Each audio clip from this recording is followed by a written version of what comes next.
You are listening to Thinner Peace and Menopause and Beyond with Dr. Deb Butler.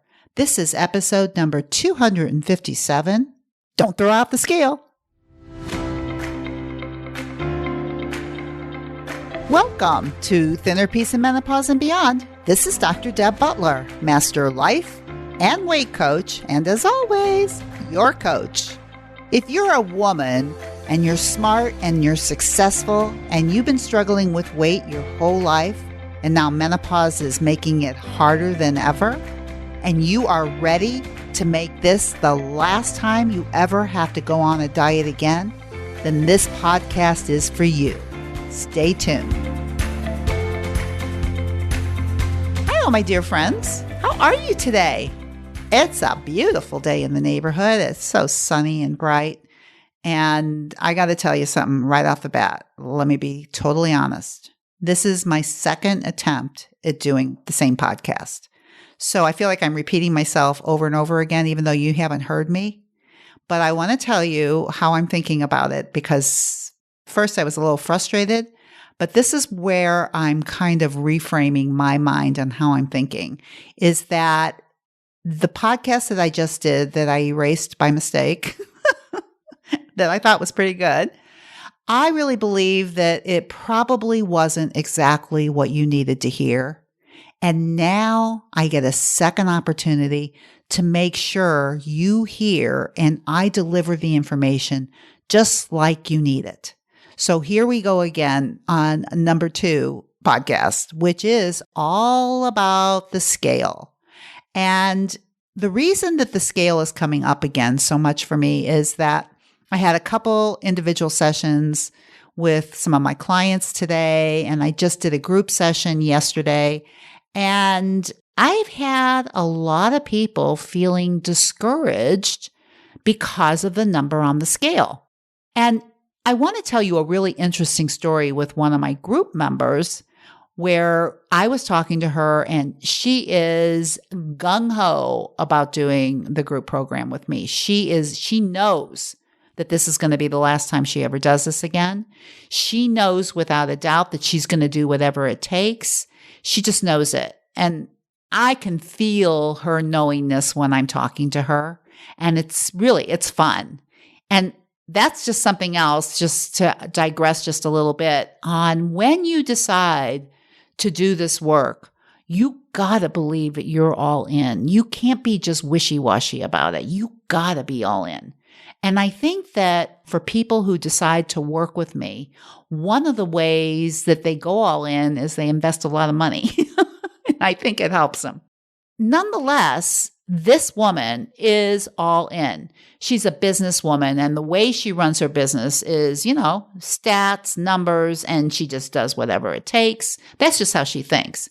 And it's really clear to me the way that she's running this and that she's going to do the program with me is she has the exact same attitude about this personal work on herself, that this is the last time and she's going to do whatever it takes. So that's kind of the way that when I was coaching her, she was talking to me about how she knows that she's going to do this. And as I was coaching her on some of the things about her food journals, because we do a lot of food journal work individually and in the group. It's so much about the food journals because I don't do food journals to see what you're eating. I use food journals to see what's going on in your little head. And because you eat more often than probably you do anything else all day long, it gives me and you an opportunity to see what's happening up there. And of course, I love to see what's happening up there so that I can help redirect your mind to something that's going to be much more powerful for you. So here she is, we're talking, and she's powerful, and she's all in, and she's going to do it, and I'm sure about it, she's sure about it, everybody in the group so sure about her. And then as she's getting off, she says, oh, one more thing I want to tell you. I go, yeah, what? I just can't wait. It's like one tidbit of information after another. She says, I'm not using the scale. I got rid of it. I'm not going to weigh myself. I'm not going to use that as a measurement. Maybe I'll measure myself. Maybe I'll be able to tell by my clothes, but I'm not going to use the scale. Well, This is a mind game that people like to play. So I was so glad that she said it to me up front and first, because the scale is not an issue. It's like, most of the people that are working with me, they want to lose weight. That is part of what we're doing. Weight loss is the side effect of the work that we do. And it's perfectly okay to check in to see how it's doing, because the scale is a reflection of what you're putting in your mouth and the behavior that goes behind that. I think it's important that you see that. It's a tool. It tells you something. If you're working with somebody to lose weight, I think the scale's a good thing. I don't think it's the only thing, but I think it's a tool. Now, when somebody says, I'm going to throw that tool out, what I know, and I hear it so often, and I've done podcasts on this before, but I want you to listen to me. You need to think of the scale as something that's neutral, but it's a tool. And you want to use it to help you get what you want. But you don't want to use it as a barometer of your feelings or your self-worth. And what this client was basically telling me, she says, I just don't want to be obsessed by the scale. Really what she was saying to me, I don't want to have negative emotions because of the scale. Now, here's what I want to tell you. And here's what I told her. We need to look at those negative emotions, because those emotions, they are usually something like discouragement, disappointment, failure. Those kind of feelings come from a thought that you think about the number. Now, the number is what it is. That's the scale giving you information. You get to decide what you want to think about it. And if where your thoughts go, like, I don't like it, I don't like you can't tell me that, and then you get all angry and mad and disappointment and discouraged, guess what happens, what you end up doing with those negative emotions? Do you think that you end up taking better care of yourself? Do you think that it encourages you to want to eat when you're hungry and stop when you're full? Do you think it encourages you to want to plan your meals? Do you think that it encourages you to want to have more fuel, nutritious meals? I don't think so. I think that those feelings of discouragement, disappointment, and failure lead to the opposite. They lead to going, screw it, forget about it. You just go do whatever you want. This isn't working. Who cares? And you end up doing exactly what's going to make the scale do exactly what you don't want it to do because of those feelings. Because of the thought that created the feeling about the number, which is something like this. I heard that this morning. It's not fast enough. Oh my gosh. If I could tell you how many times I've heard that thought, if I could tell you how many times I've thought that thought, that would even be more. Yeah. Oh my gosh. When I would go to Weight Watchers, it was all about, oh my God, how fast? When can I be done? Which is exactly what one of my clients said today. The only reason I'm in a hurry because I want to be done with this. I don't want to be thinking about it anymore. I don't want to be obsessed with it. But guess what? This is something you need to learn how to handle. You need to learn how to handle your mind, and you need to learn how to handle your mind around the scale so that you can use it to get what you want. So if you notice, as my client this morning noticed, as my group client noticed, is that for her, a scale was like torture. To get on a scale was torture for her because of the thoughts that she thought when she got on it. She just didn't want to think it, so she didn't want to get on it. But this is the thing I told her. This is what I told my client this morning, and this is what I'm telling you. You need to get on and see what you're thinking, and then you need to start managing your thinking. Because probably more than what you put in your mouth, you think what you put in your mouth is pretty important, which I'm not saying it isn't. But what you think about that allows you to put what you put in your mouth is probably even more important. And if you're coming from discouragement and disappointment, you're probably going to put something in your mouth, possibly, that is not really feeling connected to your body, and it's not fuel, and you're not using the food as like a mindful joy eat. You're using the food as a way to feel better about the negative emotion over the scale. You create the result you're trying not to have. The scale tells you something you don't want. You decide you don't like it. You decide it's not fast enough. You decide it's not working. You create these negative emotions, and then you end up turning on yourself and prove those thoughts. So, do you need to throw the scale out, or do you need to decide to be more aware of what you're thinking when you get on the scale? Guess what the answer is? This is what I told my client in my group. This is what I told my client this morning, is I'm so glad this is coming up for you, because this is one of the reasons that you've been yo-yo dieting, because you've been allowing your thoughts on the scale to decide how you're going to feel and act, and you get results you don't want and you give up. So, is there anything better that I could possibly tell you today than this? Is don't throw the scale away. Keep the scale. Get excited about the scale and start writing down what you're actually thinking when you get on the scale. Now, if the scale is neutral, in other words, whatever you get on there, whatever the number is, we know that all facts, like with the model, we know that all facts are neutral. The only thing that creates emotion is what we think. So whatever the scale says, it's a done deal. That's what it is. The only thing you have control over after that is what you think about it. And what you think is going to create how you feel. How you feel is going to create what you do. What you do is going to create a result. If the result that you're looking for is to be more connected to your body, to be able to have weight loss, to be able to feel empowered, then you better watch your mind around the scale. You know what? It's probably more important than what you put in your mouth.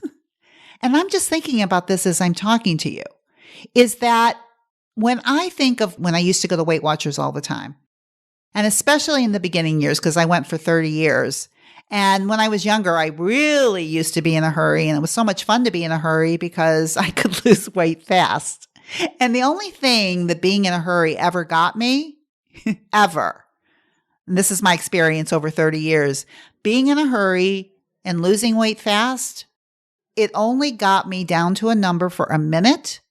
And the minute I was down to that number, I was done being connected to my body. I was done with the program.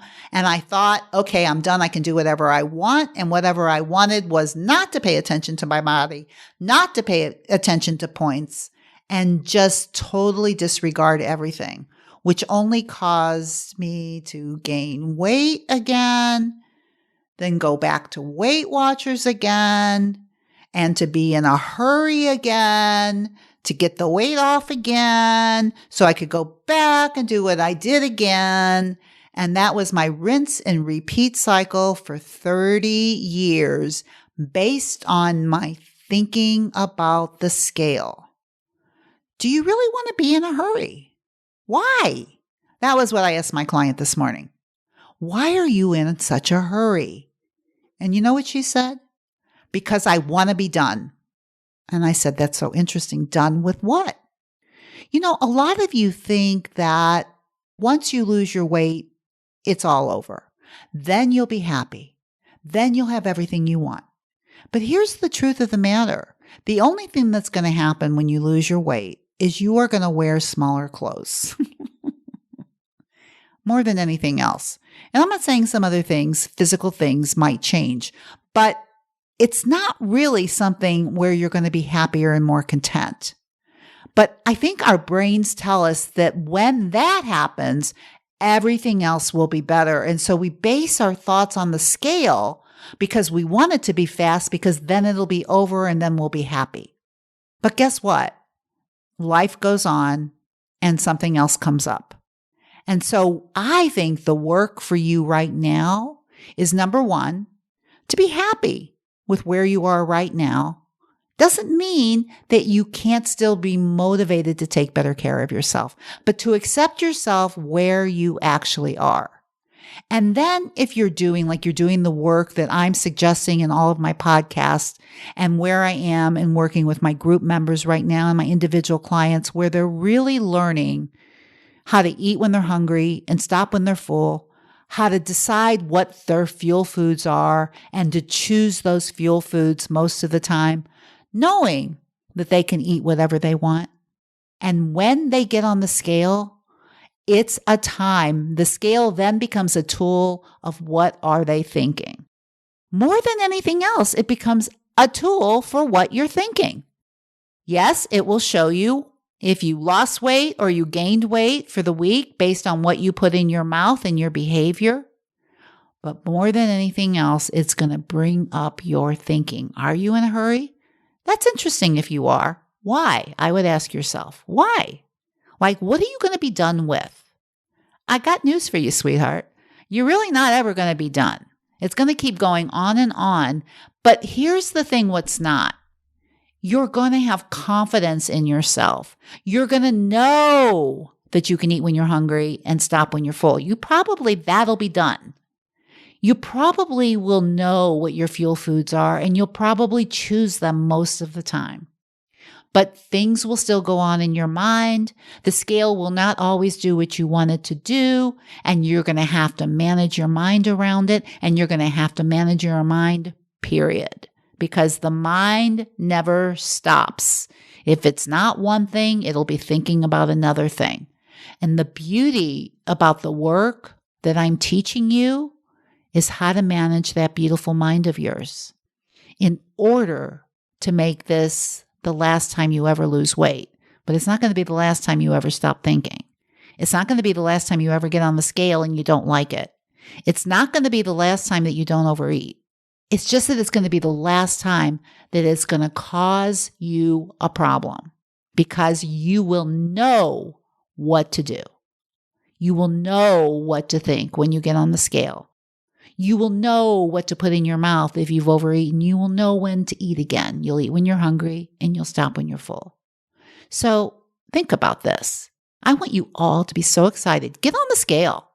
Get on the scale in the middle of the day. That's really fun. Watch your brain around that. Get on the scale at night. That's even more fun. Watch your mind around that. But just start watching your mind. And the better you get to know your mind, the better you can manage it. So here's your homework starting now. Get on the scale as soon as you can and write down the thoughts that you're having and see if you can see what those thoughts are creating in terms of a feeling. And just look at it. Don't do anything with it. Just look at it and know that the reason that you're feeling the way you feel has nothing to do with the scale and everything to do with what you're thinking. And when you can do that, then you can start using the scale as a tool and all the other tools that I'm teaching you. You can put them where they belong and learn how to manage your mind. And listen, if you want to go back and hear some of the things that I said and some of the notes in terms of what I'm talking about, you can always go to my website, drdebbutler.com/257, and you can read all the notes again. But listen, no matter what else you do, as I told my beautiful client in my group, the scale is a tool and your mind is manageable. And like I told my client this morning when she told me that she's in such a hurry to get this done, that this is an opportunity to understand that you're never done and that being in a hurry only creates the problem over and over and over again. You have all the time in the world. That's a beautiful thought. You have all the time in the world to get this right and to learn how to manage your mind. So without anything else that I could possibly say to you, you know what else I'm going to say, and I said it to all of my clients today. When you get on the scale or when you do anything, please, please, please be very, very kind to yourself, and I will see you next week. Bye-bye. If you're loving my podcast and you would like some more information to be able to follow along with, then please go to drdebbutler.com/change and you can get a free copy of my companion book that goes with this podcast that I refer to in many different episodes. That is drdebbutler.com/change. CHANGE.